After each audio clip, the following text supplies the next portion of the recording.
আসসালামু আলাইকুম, welcome back to all of you. আজকের লেকচারে আমরা ক্যান মডাল ভার্বের সম্পূর্ণ বিষয়টি শিখব। Can, can be, can have, কখন আমরা কোনটা বসাবো। আমরা জানি ক্যান হচ্ছে একটি মডাল ভার্ব। এই মডাল ভার্বটি আমরা কখন ব্যবহার করব। ক্যান আমরা অ্যাবিলিটি ক্ষেত্রে ব্যবহার করি। কি ধরনের অ্যাবিলিটি?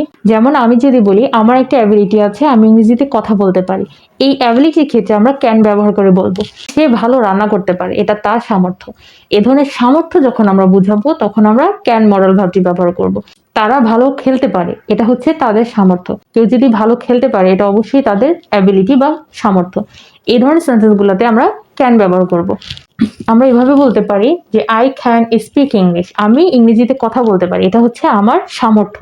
যখনই কারো কোনো কিছু করার সামর্থ্য বোঝাবে তখনই আমরা ক্যান মডাল ভার্বটি ব্যবহার করব।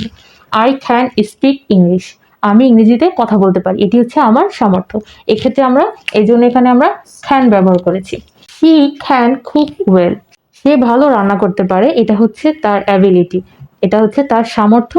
এই জন্য আমরা এই সেন্টেন্সটিও ক্যান ব্যবহার করে বলবো শি ক্যান কুক ওয়েল, সে খুব ভালো রান্না করতে পারে।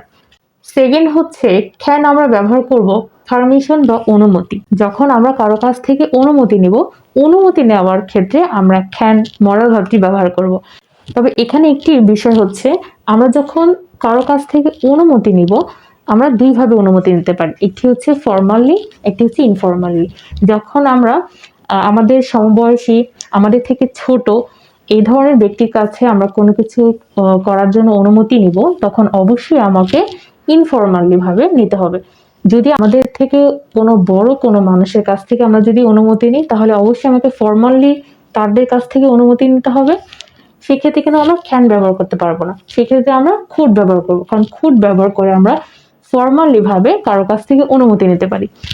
আমরা যখন ইনফর্মালি, অর্থাৎ আমাদের সমবয়সী, আমাদের থেকে ছোট কোনো কারোর কাছ থেকে আমরা যখন অনুমতি নিব তখন আমরা ক্যান ব্যবহার করব।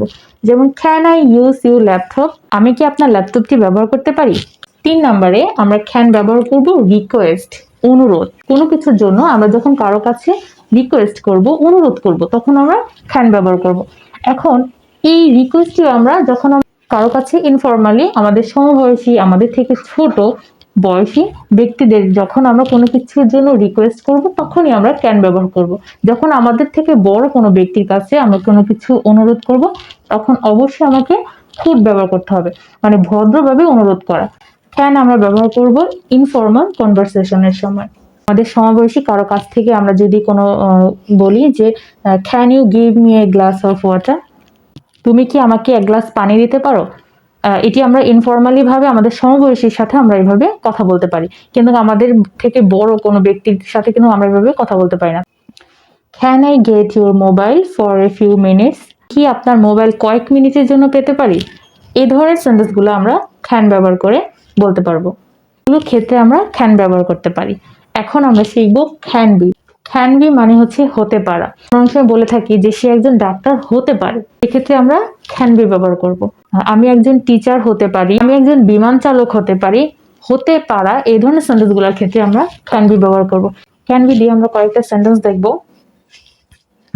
আচ্ছা, ক্যান বি মানে হচ্ছে হতে পারা, কিছু হতে পারি বা সে কিছু হতে পারে, এই ধরনের সেন্টেন্সগুলোর ক্ষেত্রে আমরা ক্যান বি ব্যবহার করব। যেমন he can be a doctor, সে একজন ডক্টর হতে পারে। I can be a pilot, আমি একজন বিমান চালক হতে পারি। I can be a teacher, আমি একজন শিক্ষক হতে পারি। কিছু হতে পারা বোঝাতে আমরা ক্যান বি ব্যবহার করব।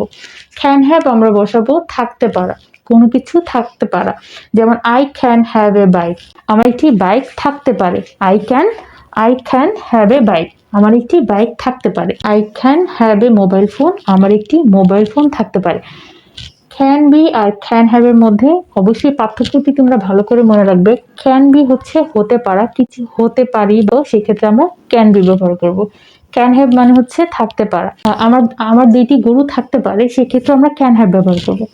যেমন আই ক্যান হ্যাভ 2 cows, আমার দুইটি গরু থাকতে পারে। এই থাকতে পারা বোঝাতে আমরা অবশ্যই ক্যান হ্যাভ ব্যবহার করব।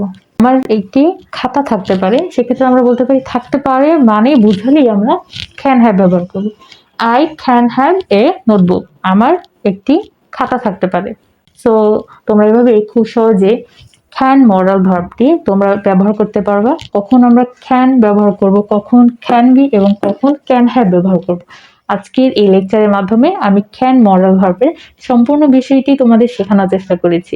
আশা করি তোমাদের এই ভিডিওটি খুবই ভালো লেগেছে। তো আজকের ভিডিও পর্যন্তই, সবাই ভালো থাকবেন। আল্লাহ হাফিজ।